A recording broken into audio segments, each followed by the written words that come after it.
ሰላም ወንድማችን እንደምን አለ? እግዚአብሔር ይመስገን። እንዴት ነው? ሰላም ነው አለን ወንድሜ። እንግዲህ ያው ዛሬ አደዋውሌ ብዙዎች ከዚህ በፊት በተለያዩ አሜሪካን ሀገር ጉዞዎችን በተመለከተ ቪዲዮን ሰራ ነበር እና ብዙዎች በኮመንት ዲቪ 2026 የደረሳቸው ምንድነው ጣፋንታቸው ብለው ብዙዎች እየጠየቁን ነውና ዲቪ በጣም እጅግ እንግዲህ ልዩ የሚባል እጣ ነው። አንድ ሰው ወደ አሜሪካን ሀገር አቅንቶ የተለያዩ ኑሮቹን ለማሳመር የተለያዩ ግሪን ካርዱን ለማግኘት የሚሄድበት ፕሮሰስ ነው። ከዚህ ጉዳይ ጋር አያይዘው ደግሞ እንግዲህ መጓተቶችንም እየተመለከትን ነው። ያንን አስመልክቶ አንዳንድ ጉዳይ ልጠይቅህ ነበርና እንደው ወደ ጉዳይ በደንብ ከማለፌ በፊት አንተ ደግሞ ዋነኛው እድል እጣ አሸናፊ ነህና የመቼ እጣ አሸናፊ ነበርክ? መጀመሪያ እንግዲህ ይህንን ስታቅ ምን አይነት ስሜት ተሰማ? ካለው ሂደት ብትጀምርልኝ። የዲቪ 2026 አሸናፊ ነኝ። ያው ሰዎች እንደሚያደርጉት ሞላውን ደረሰኝ ቲንክ 2025 መጀመሪያው የኦክቶበር ላይ ነበረ ቼክ ያደረኩት። አሸናፊ ነበርኩኝ። ከዛ ዲኤስ 260 ሞላሁኝ። የተሰማኝ ስሜት ደስ ይላል። እድል ነው። እድል ስታገኝ ከብዙዎች ከሺዎች ከሚሊዮኖች አንዱ እድለኛ ስትሆን ደስ ይላል። ነገሮች ባሰብካቸው ልክ ሲሄዱም ደስ ይላል። ግን አንዳንዴ ያልተጠበቁ ነገሮች ይከሰታሉ። አንተ ፈቅዳቸው የማይሆኑ አንተ በምፈቅደው መልኩ ማይሄዱ እነሱ ደግሞ የፈቀዱት የሚያደርጉበት ሂደት ስላለ ሜይ ቢ በሱ ምክንያት ፖዝ ሆኗል። ስለዚህ እንግዲህ እናንተ የዛሬ ዓመት ነበረ እጣውን ያሸነፍከው ማለት ነው። ያወቃችሁት የዛሬ ዓመት ነበር? የዛሬ ዓመት ማለት ነው 2025 ላይ። ከዛ እንግዲህ እሱን ከወጣ በኋላ ይመስለኛል ሂደቱ 2NL ወይም ደግሞ እንግዲህ ሁለተኛ ዙር ኖቲፊኬሽን ሌተር ይልካሉ ይመስለኛል። እዛ ላይ ነው እንግዲህ ኬዝ ነንበራችሁንም የምታውቁት፣ ማለትም ኢንተርቪው የምትገቡበትን የመከታተያ ቁጥር ወይም ወረፋም በዛው ነው የሚነገራችሁ ይመስለኛል። እሱም እንግዲህ ኬዝ ቁጥር ነው አሁን ትንሽ ችግር የፈጠረው ይመስለኛል። ኬዝ ቁጥር ትልቅ ተጽዕኖ አለው። መጀመሪያ ላይ ከኦክቶበር 1 ጀምሮ ነው ኬዝ ነምበር ኦርደር የሚደረገው ለኢንተርቪው። ከዛ ቀጥሎ በየወሩ እንትን ይደረጋል፣ ኦርደር ይደረጋል። ኬዝ ነምበር በኢንተርቫል ነው የሚደረገው። እሱ ደግሞ በኢትዮጵያ ደረጃ ሳይሆን እንደ 55ቱ ሀገራት ላይ ያሉ አፍሪካ ውስጥ ያሉ ከአፍሪካ ውስጥ ነው ኦርደር የምትደረገው። ከዛ ውስጥ ኬዝ ነምበር ካለ ለ2NL ይደርሳል። ሰከንድ ኖቲፊኬሽን ሌተር የሚባል እሱ ኢንተርቪው ቀንህን ለማሳወቅ ግን ያን የሚደርስ ዲኤስ 260 የሚባል ፎርም አለ። እንደ ዲቪ አሸናፊ የሚሞላው ነገር ነው። እሱን በትክክል ስትሞላ ለኬሲሲ ይልካል። ኬሲሲ ደግሞ ለኢንተርቪው ለኤምባሲ ይልካል። ኤምባሲ ደግሞ ለአንተ ኢንተርቪው ሌተር ይልክልሃል ማለት ነው። የሚባለው እሱን ይዘህ ነው ለኢንተርቪው የምትገባው።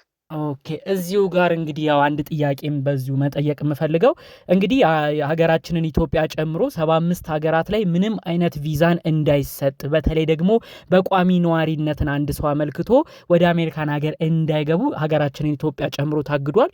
ያው የሚሰጡት የቪዛ አይነቶች ጊዜያዊ የሆኑ ቪዛ፣ አንድ ሰው በጉብኝት በትምህርት በስራ የሚሄዱት የቪዛ አይነቶች አሁንም ኤምባሲ ኢንተርቪው እያደረጉ ቪዛ እየሰጡ ነው። ነገር ግን ቋሚ የሚባሉት ሙሉ ለሙሉ እገዳ ተደርጓል። ይህም እንግዲህ ዲቪን ሁሉ አጓቷል። ስለዚህ ኤምባሲም እየቀጠሩ አይደለም። እንደው ይሄ ህግ ከመውጣቱ በፊት ኬዝ ነንበራቸው ወይም የወረፋ ቁጥራቸው ቀደም ያሉ ሰዎች እንደ እድል ሆነው 2026 ያሸነፉ ሰዎች ሆነው ቀደም ብለው ወረፋ ቁጥር የደረሳቸው የሄዱ ሰዎች ነበሩ ማለት ነው። ከዲሴምበር 20 በፊት ኢንተርቪው ያደርገው ቪዛቸው የተመጣላቸው ሄደዋል። ሁሉም የዲቪ 2026 አሸናፊም ሆነው ማለት ነው። 2026 አሸናፊ የሆነው ኬዝ ነንበራቸው ኦልሬዲ ሊስት ተደርጎ ኢንተርቪው ገብቶ ቪዛ እንዳለፉ ኮንግራ ተብለው ቪዛ የተሰጣቸው ሄደዋሉ። እንደው ከዚህ ጋር አያይዞ ደግሞ ያው እንግዲህ እንደተባለው 75 ሀገራት ኢትዮጵያን ጨምሮ ሙሉ ለሙሉ እንግዲህ በተለይ የቋሚ ነዋሪነት ወይም ኢሚግራንት ቪዛ ሀገራችን ኢትዮጵያ ጨምሮ ታግዷል። እንደው ባይታገድ የወረፋ ቁጥሩ ምን ያህል ደርሶ ነበረ? የመከታተያ ቁጥሩ በጣም ብዙ ተጽዕኖ ያደርጋል። በተለይ ለዲቪ አሸናፊዎች በወረፋ ቁጥር ስለሚስተናገድ እንደው ቁጥሩ ሄደት ብሎ ነበረ? መጀመሪያ ላይ አሁን ኢንተርቪው ልክ መጀመሪያ ወር ላይ ሲጠራ በጣም ኢንተርቫል ነበረው። ከዜሮ ማለት ከአንድ አንስቶ እስከ 3000 ምናምን ነው በአንድ የጠራው። ያ ማለት በጣም ኢንተርቫሉ በጣም ሰፊ ነበረ። ልክ ሁለተኛ ወር ላይ ደግሞ እየጠበበ መጣ። ልክ ፖዙ የሆነ ጭምጭምታ ነበረ፣ የሆነ መወዛገብ ነገር የትራምፕ አድሚኒስትሬሽን ስደተኞች ላይ ያለው አቋም በጣም የወረደ ነው። ይሄ ጠልነት አለበት። የአፍሪካውያኖች በተለይ የጥቁር ህዝቦችን በጣም ነው የሚጠላው። አይ ቲንክ ከእሱ አንጻር መሰለኝ ኤምባሲዎች ራሱ የሆነ ሲጠሩ ሊሚት አድርገው ነው ከበፊቱ ይልቅ እያወረዱ ከዛ 39 ሀገራቶች ባን አደረገ። ያኔ 39 ሀገር ባን ሲያደርግ ኢትዮጵያ ይሄ አረንጓዴ ላይ ነበረች፣ ይሄ አረንጓዴ ቢጫ ላይ ነበረች፣ ማስጠንቀቂያ ውስጥ ነች። ባን ትደረግ አትደረግ የሚል ነበረ።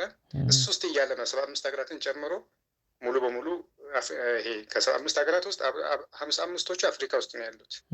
ያ ማለት አፍሪካ ውስጥ ያሉ ሀገራት ምን ያክል እንደሆኑ እናውቃቸዋለን በቁጥር ከ55 እስከ 60 ቲንክ እንደዛ መሰለኝ።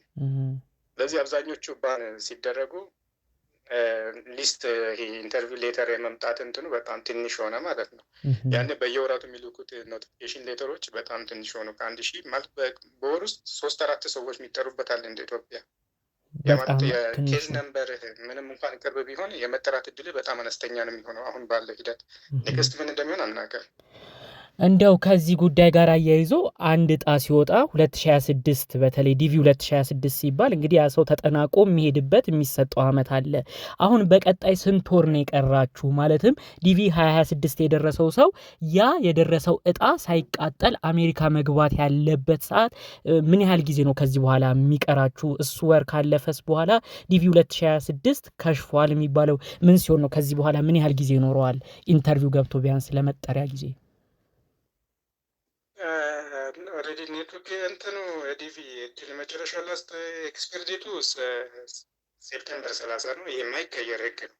ለምን እስከዚህ አይደል ተቀይሮ የማይቀየርም ህግ ነው። አንድ ብቻ ነው መሰለኝ። አይ እነሱም ኬዛቸው ታይቶላቸው ይሄ ምንድን ነበር የሚባለው ሊስት ውስጥ ገብተው የሚቀመጡ አሉ አይደል፣ ሪዘርቭ የሚያዙ ተጠባባቂ እንደሱ አይነት ውስጥ የገቡ ናቸው። በሎዊስት በህግ ተካሰው ምናምን እነሱ ናቸው ቪዛ የተሰጣቸው። አንድ ብቻ እሱም 21 አይ ቲንክ ኮቪድ ላይ መሰለኝ። እና እድሉ ሴፕቴምበር 30 ነው ኤክስፐር የሚያደርገው። ምንም ሆነ ምንም ከዛ አያልፍም። ስለዚህ ቢቻል ከዚህ በኋላ ባሉት 4 ወራት ነበረ ተገብቶ ኢንተርቪው መደረግ ያለበት ማለት ነው። ከዚህ በኋላ 4 ወራት ናቸው ያሉት ማለት ነው እስከ ሴፕቴምበር። አዎ ቪዛ ኢሹ መደረግ ያለበት ቪዛ መመታት አለበት እስከ ሴፕቴምበር 30 ውስጥ ግዴታ መመታት አለበት ለመሄድ። አንድ ሰው አሜሪካ ለመግባት በዲቪ ኬስ ከሆነ ሴፕቴምበር 30 ማለፍ የለበትም። አዎ ይሄንን አያይዞ እንደው ሌላ በዚሁ ማነሳለህ ጥያቄ ከዚህ በፊት የተለያዩ የሚወጡ ህጎች ነበሩ። ድንገት የሚወጡ ቲፒኤስ ወይም ጊዜያዊ ጠለላ ተሰጥቷቸው የኖሩ የነበሩ ሰዎች ተሰርዟል ተብለው ወደ ሀገራቸው እንዲመለስ ተደርጎ በጣም ብዙ ህግ አስደንጋጭ ወጥቶ ነበረ። ታዲያ ያንን የፌዴራል ጠቅላይ ፍርድ ቤቱ ይሄ ትክክል አይደለም ብሎ እንዲሰረዝ አድርገውታል።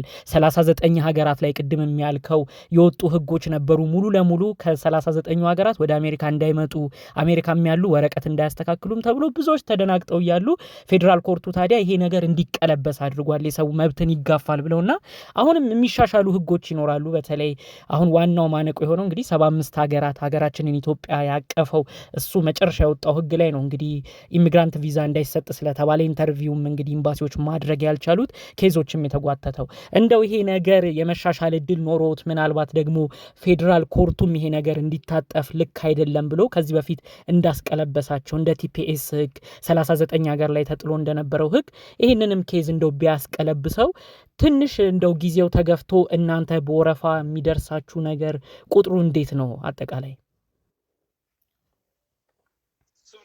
አሁን ያለው ኬዝ ነምበር የቆመበት ወደ 11900 አካባቢ መሰለኝ። ያው ሬድ የሆነ ዳታ አታገኝም፣ ምክንያቱም ኤምባሲ የማይለቅልህ በግሩፕ ላይ ነው ኢንፎርሜሽን የምትወስደው።